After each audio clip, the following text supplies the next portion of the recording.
Welcome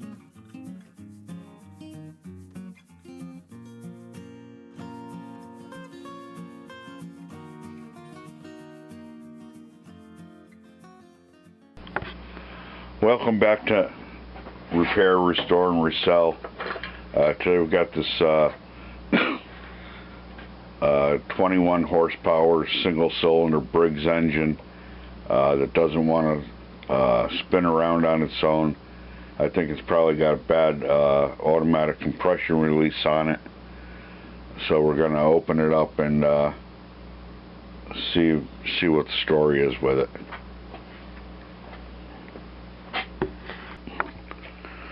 Okay, I've already broke these all these bolts loose, so we'll just zip them out of here.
All the bolts are the same length, and they all have 9/16 heads on them. I've got the oil drained out of here, but it's probably going to have some residual oil, so I've got to set up on this bakery pan and a couple of spill pads.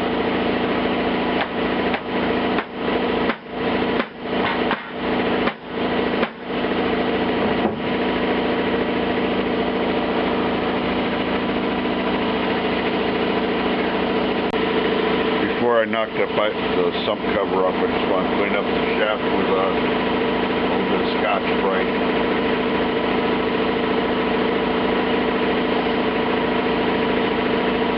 Not that it really makes any difference because the sealing surface is out here. It's not down on the shaft anyway.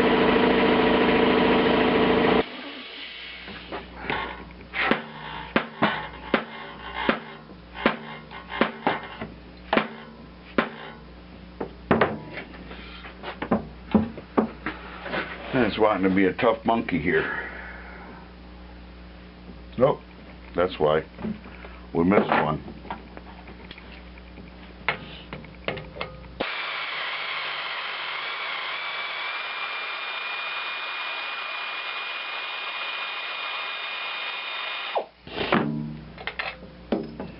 Let's see if we'll do anything now.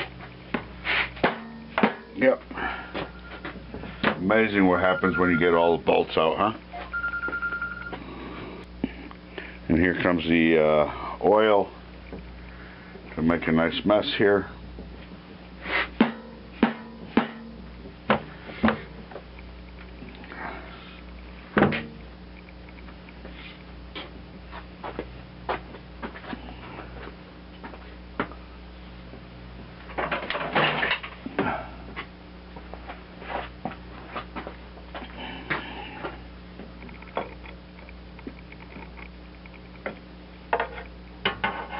We'll just gently pry this off a little bit.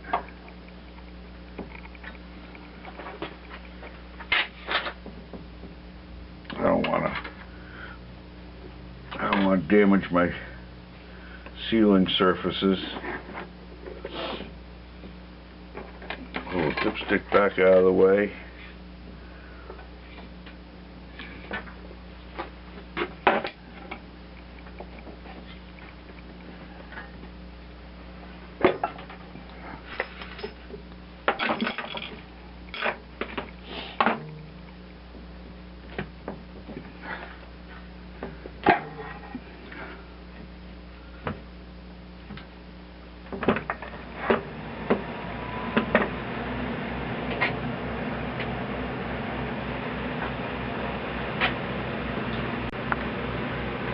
Okay, so let's see what there is to see here. Here's our governor.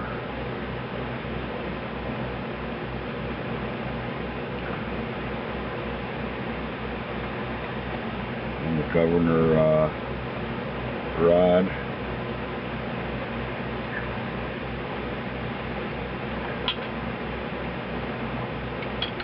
Here's the camshaft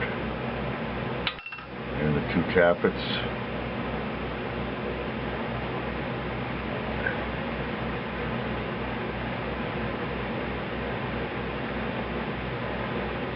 And the compression release, but the compression release is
so I'm going to have to pop the valve cover off up top there, and so I get the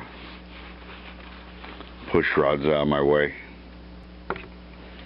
Okay, well, surprisingly, what I found, instead of it seems like the compression release may be alright. I gotta look at it a little closer, but the intake push rod is snapped in half. So I don't know why that is, because this engine was in and got tuned up and everything was fine, and went back to the customer, and a couple of weeks later he started having this problem with it turning over. It'd get to what seemed like it'd get to the compression stroke and then not be able to power through it, and it had a brand new battery in it. So it seemed like it was the compression release not functioning, but I don't know, maybe the compression release isn't functioning properly. We'll see. I'll have to look at things a little closer and see see what's going on, but in any event, that's where we're at for the moment. So I'll check things out and then I'll bring you back. Welcome back to Repair, Restore, and Resell. The parts are in for this Briggs, I think it's an Intech. This is the one that had the broken push rod. So everything is in for it. It also had a problem with the automatic compression release. So I got a new aftermarket timing gear for it, and the compression release is integral to that camshaft. So I'm going to use the new camshaft in it because I measured them, the OEM one and the aftermarket one, and the OEM one has about a little better than 20 thousandths more lift than the original one that was in the engine. So I'm going to use the aftermarket one, try and get a little bit better compression release going on it. This engine, you know, was never cared for very well. It went far too long between oil changes and everything else, so you know, it is what it is. We're just trying to make it right now. And then the other thing, well, right now I'm putting a new seal in the PTO side of the crankshaft in the sump cover. This is what I use to remove seals with. It works pretty well. If you have a big enough seal, you can remove a seal without even having to have the shaft out of the way. It'll go in right alongside the shaft and pop a seal.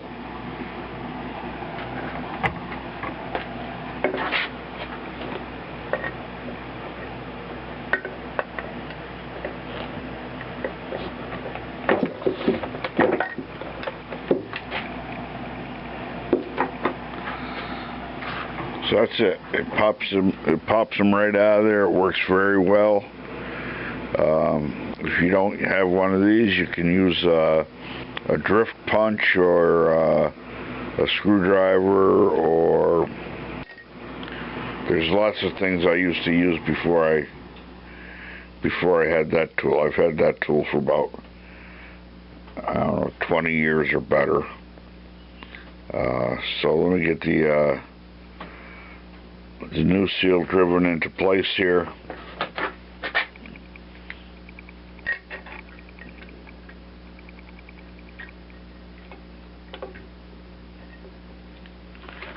Got a seal driver. If you don't have one of these, you can use a socket. There's lots of things I used before I had a seal driver kit.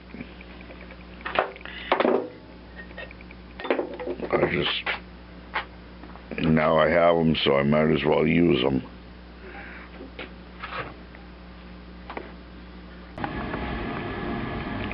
This is the new camshaft. It seems pretty good, with the exception of I'm really not happy with the finish on the end that drives the oil pump. It's got some burrs here on the, where the pump drive is cut out of it. So I've got a few tools here. I've got a deburring tool, a couple of stones, and a needle file to get that cleaned up, get it smoothed out, because this has to sit down in a bore, and I don't want it chewing anything up. So we'll just get this, cleaned up and make it a little better. See if we could change it from Chinese quality to American quality.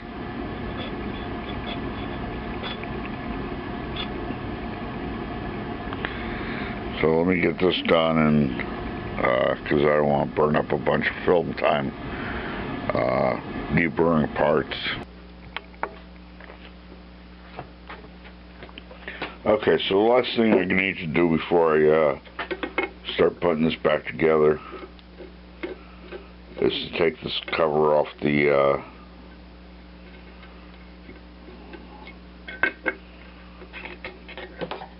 oil pump, so that'll be all ready to reassemble. The gear is in here. The shaft is already out of it.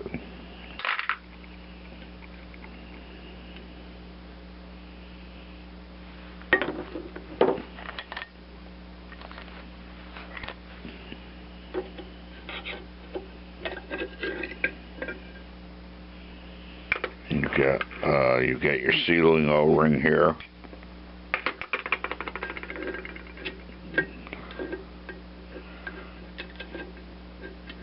And this is the pump gear set.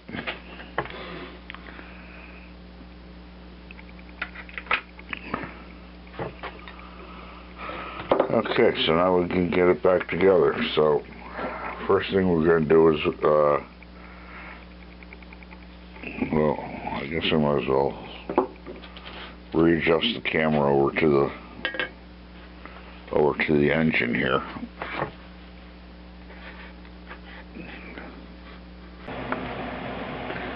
Okay, so first thing we're going to do is get the new tappets in. Get a little oil on, get a little oil in the bores that they go into.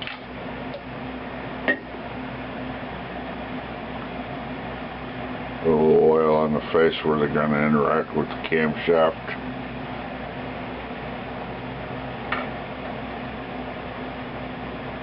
They're both the same, so it doesn't matter which one you go into.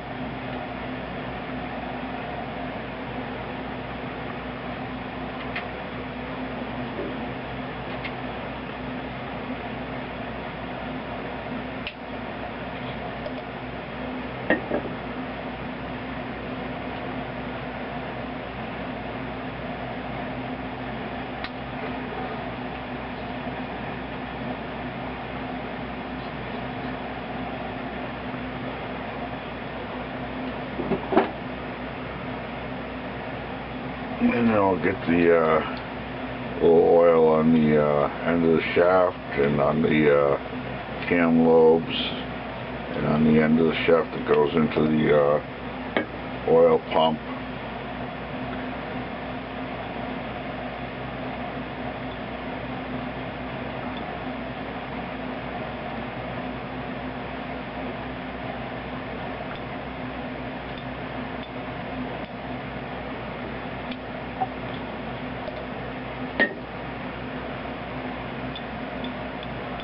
Bit on the mechanism of the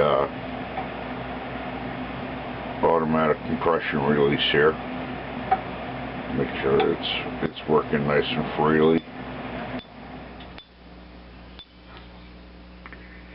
And probably a little bit on the gears ain't gonna hurt nothing.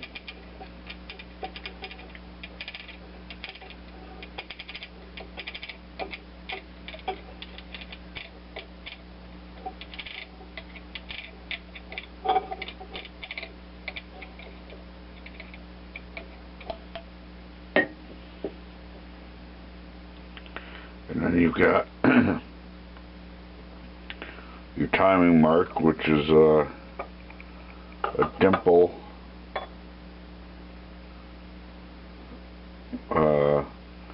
in the valley between two gears, and on the crankshaft it's a dimple on a gear. So those two made up.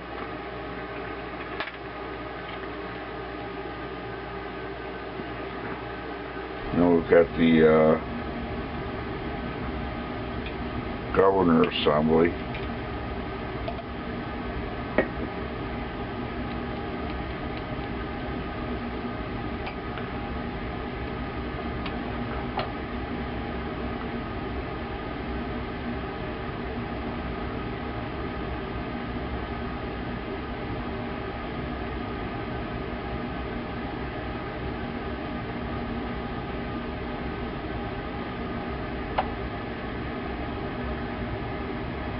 So that's all meshed into the cam gear.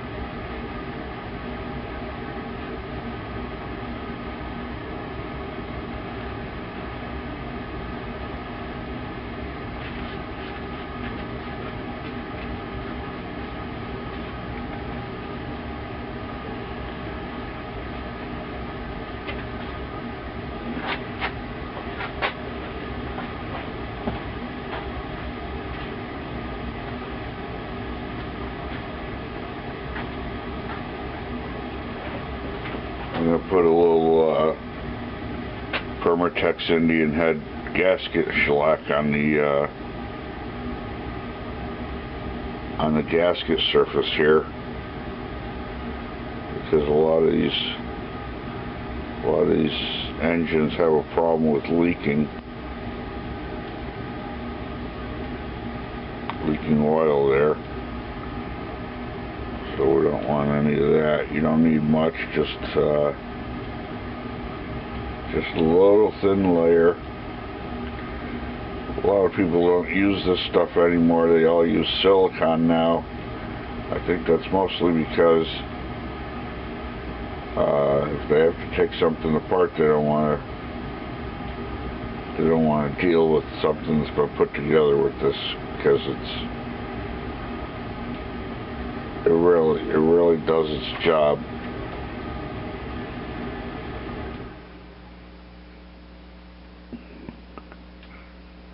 It doesn't really disintegrate over time or anything.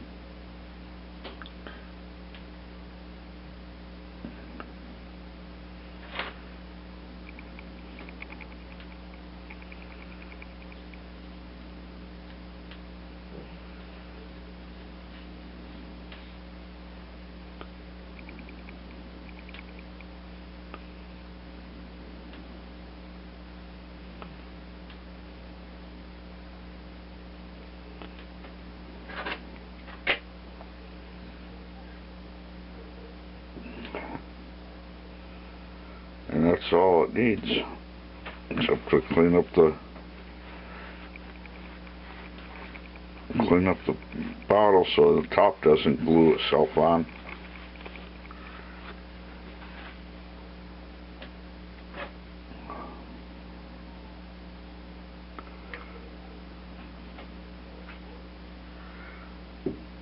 And then there's just a little spot of run over in the corner there. We'll get rid of that. Any place else where it fell over the edge.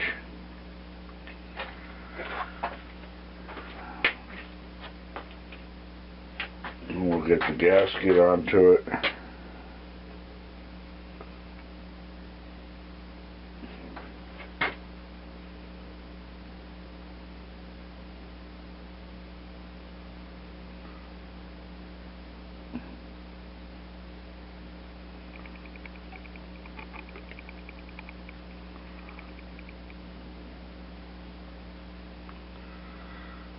Scared me there for a minute. I thought I had the wrong gasket. I just had it flipped over on the wrong side. I'm like, great, after I put the gasket shellac on it, I don't have the right gasket.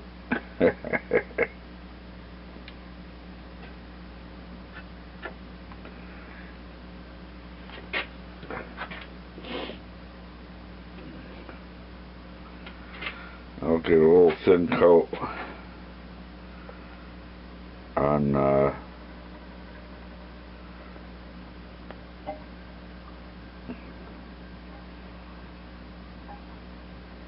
the gasket here.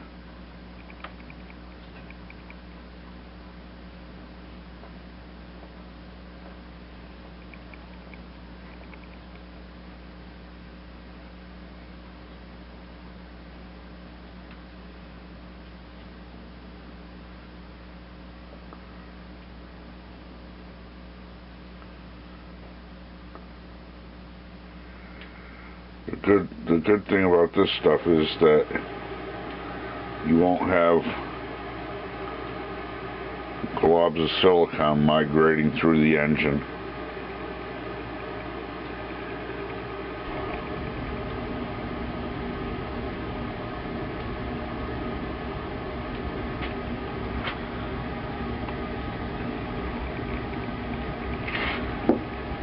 Okay, so that's that.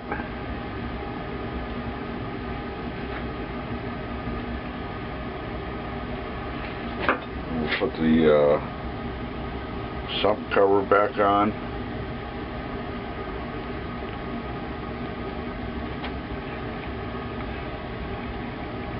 Put a little oil in the crankshaft bore, and then where the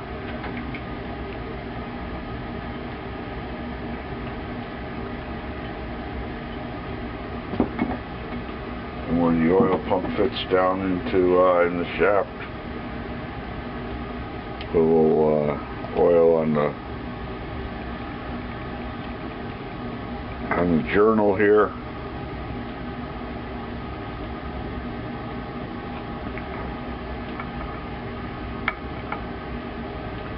A little bit on the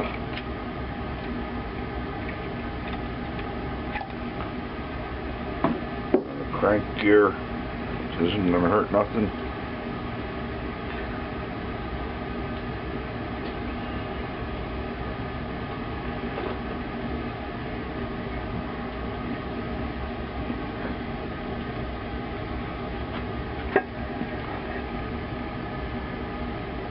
And finally, a little bit on the lip of the seal of the crankshaft seal.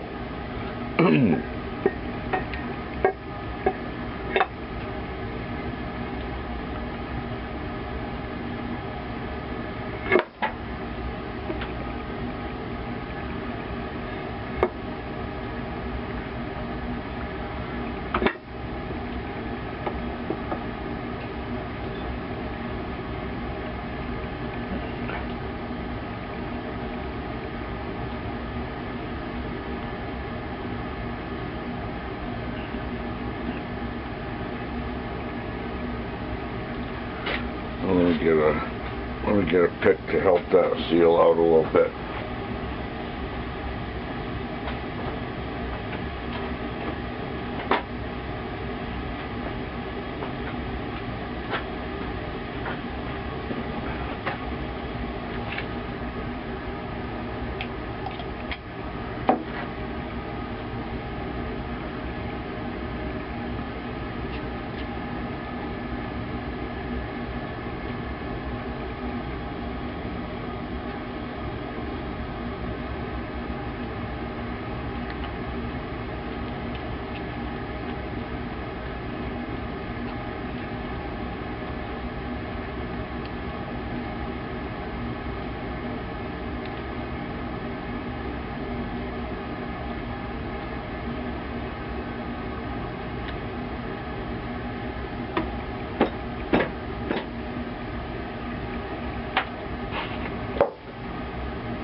all seated. We'll get a little bit of oil in there.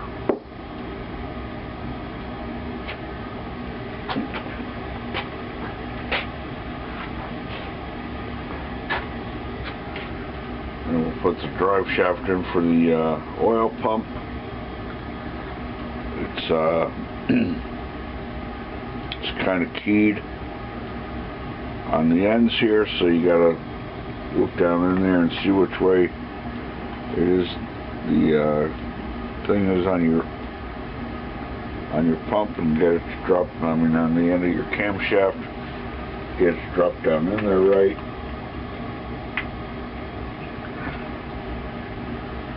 And now we've got the pump set for the or the gear set for the oil pump.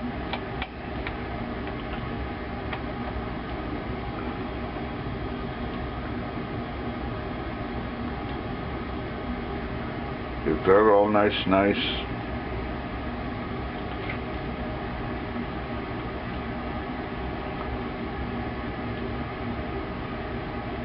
Put the cover back on it.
Okay, now we'll put the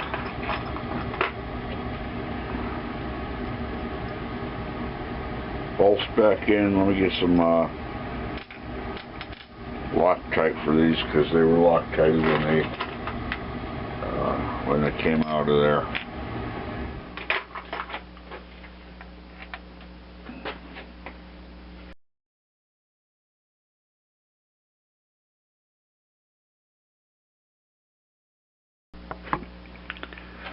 Okay, so I took a couple minutes and ran the bolts through the wire wheel and knocked off all the old Loctite on them.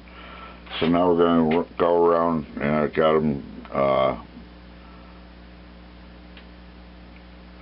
started in the holes just to the point of contact.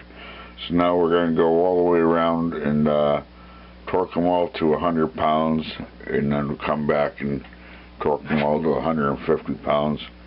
I couldn't find a torque spec for this engine series. Everything skips over it. I don't know why, if it's because it was on a Craftsman tractor or if it was a flash in the pan, but this series, there's no specs for it. It jumps over this series of engine. So anyway, some of these same engines are 120 inch-pounds on the sump cover. Some are 180 pounds on the sump cover. So I'm just going in the middle at 150 pounds, and the engine's going to have to like it or lump it.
Okay, so now we'll go with 150 pounds.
Okay.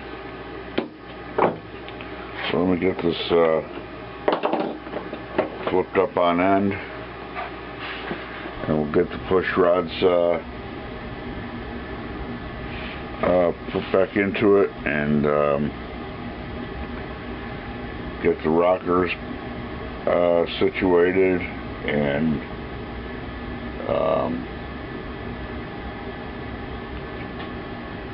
get the valve clearance adjusted.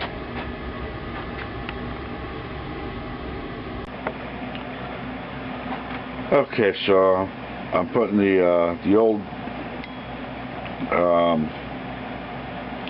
push rod in for the exhaust.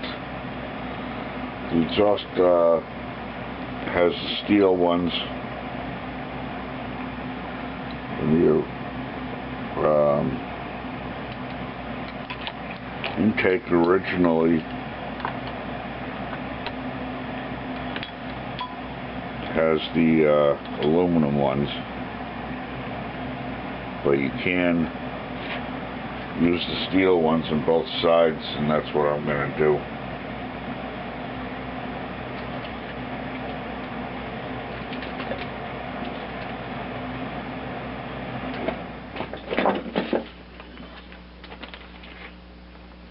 But here's here's your part number for the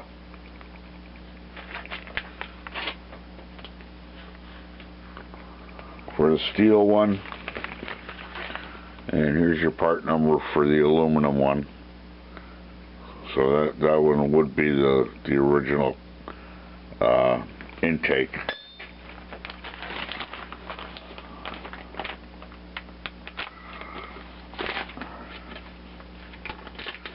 But I'm going to use steel on both sides because I don't want the damn thing breaking on the guy again.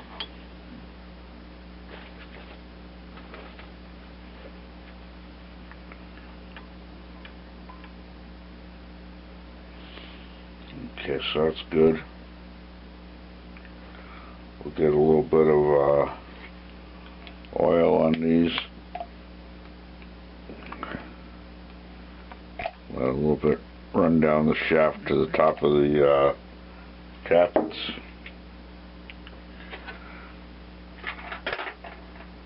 We've got these little pucks that sit on top of the valve stems.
Okay, so I've got both the intake and the exhaust valve both set to 4/1000.